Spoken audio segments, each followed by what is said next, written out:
Sabe quando a gente lê alguma coisa e fica com aquela sensação de que só arranhou a superfície? A gente se pergunta, como é que eu vou mais fundo? Como eu pego uma ideia bem complexa, e consigo gerar algo novo a partir dela? Bom, é exatamente isso que a gente vai explorar aqui. Um método para transformar a informação em conhecimento de verdade. E essa pergunta é central hoje em dia, né? Porque a gente vive num fluxo infinito de dados o tempo todo. O verdadeiro desafio não é mais achar informação, mas sim ter um método para processar tudo isso, para questionar e, no fim das contas, para transformar. E é exatamente esse o nosso plano. Então vamos pensar nessa nossa análise como se fosse um laboratório. Um lugar onde a gente não só observa uma ideia, mas a gente coloca ela no microscópio, sabe? A gente disseca, usa como matéria-prima para criar uma coisa completamente original. É uma estrutura poderosa para uma análise profunda de verdade. A nossa jornada por esse laboratório vai seguir 5 etapas bem claras. A gente começa preparando o terreno, depois vai para a análise dos fatos, aí a gente explora as ideias que estão mais escondidas, cria novas possibilidades e, por fim, a gente chega numa visão totalmente original. Vamos nessa! E para demonstrar esse método na prática, nada melhor do que um estudo de caso fascinante. E, olha, que figura poderia ser mais complexa e cheia de controvérsias do que Henrique Cornélio Agripa? Um verdadeiro homem do seu tempo, a Renascença, Agripa não era uma figura nada simples. Ele era um intelectual brilhante que chegou a servir imperadores, mas ao mesmo tempo era um estudioso de mistérios ocultos que fundou até sociedade secreta. A vida dele é um material perfeito para o nosso laboratório, sabe? Cheia de contradições, cheia de profundidade. Bom, o primeiro passo em qualquer análise profunda é esse: estabelecer a base, os fatos. Sem isso, a gente corre o risco de construir nossas teorias em cima de areia movediça. Então, o ponto de partida é: quais são os dados brutos, os elementos fundamentais da vida do Agripa? Olha só os elementos que formam essa vida. De um lado, você tem o intelectual na corte, servindo ao imperador. Do outro, o cara que funda uma sociedade secreta. Ele escreveu um livro que praticamente definiu a magia ocidental, mas viveu fugindo de acusações de heresia. Cada um desses pontos já revela um pilar do conflito que a gente vai analisar. Ok, agora que a gente tem os fatos na mesa, a parte divertida começa de verdade.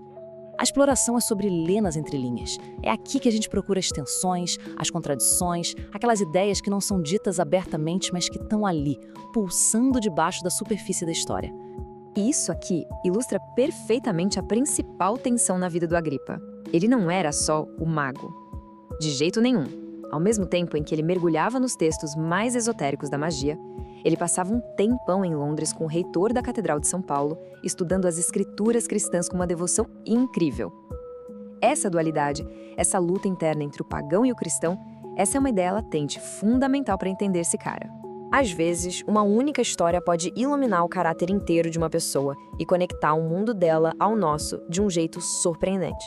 Vamos ver como a defesa que o Agripa fez num julgamento de bruxaria revela muito mais do que só um ato de coragem. Tenta imaginar o contexto. A histeria da caça às bruxas estava só começando. E mesmo assim, o Agripa arriscou tudo para defender uma mulher pobre. O argumento dele contra a ideia de culpa herdada e contra a corrupção do processo judicial, isso ecoa princípios que hoje a gente considera básicos. Essa conexão inesperada mostra como os conflitos do passado ressoam nos nossos valores de hoje. Agora a gente entra na fase mais criativa do nosso laboratório. Usando tudo que a gente analisou e explorou, começamos a fazer aquelas perguntas do tipo "e se?". Essa é a etapa da criação, onde a gente usa a história como um trampolim para imaginar novas possibilidades. Essa citação do final da vida dele é de cortar o coração, né? Ela revela um arrependimento profundo de um homem que sentia ter desperdiçado seu gênio, buscando o favor de reis e rainhas que, no fundo, nunca o valorizaram de verdade. E isso nos leva a um poderoso experimento mental. A vida do Agripa foi uma série de quase sucessos, de patronos que ele perdeu. Mas e se só um desses momentos cruciais tivesse tido um resultado diferente? Vamos explorar essa história alternativa. Imagina só isso. Com o apoio de uma patrona poderosa como a princesa Margarida, a trajetória do Agripa poderia ter sido completamente outra. Em vez de uma vida de exílio e dívidas, ele poderia ter se tornado uma figura central na vida intelectual da Europa, um reformador respeitado. Esse exercício de criação não muda o passado, claro, mas ajuda a gente a entender o peso que as encruzilhadas da vida têm.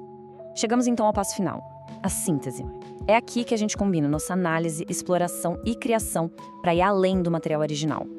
O objetivo agora não é mais só entender o Agripa, mas usar a vida dele para formular perguntas completamente novas e poderosas. E é aqui que a mágica acontece. Olha só o que surge. A gente sai do quem foi Agripa para questões que ecoam até hoje. A primeira nos faz pensar sobre o papel da tecnologia na disseminação de ideias controversas, algo super atual. A segunda questiona a motivação por trás de atos que parecem progressistas. E a terceira, essa vai no coração de muitos debates. A briga é por ideias ou é por poder? Essas são as verdadeiras joias que a gente encontra no nosso laboratório.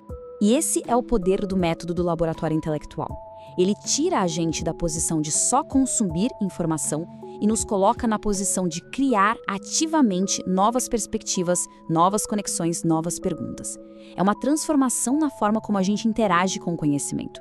Então, a pergunta final é essa. Seja um conceito científico, um evento histórico, uma obra de arte, o que é que merece ser colocado sob o microscópio? Que novas descobertas estão esperando quando a gente vai além da superfície? O próximo laboratório a ser montado é de cada um que está nos acompanhando.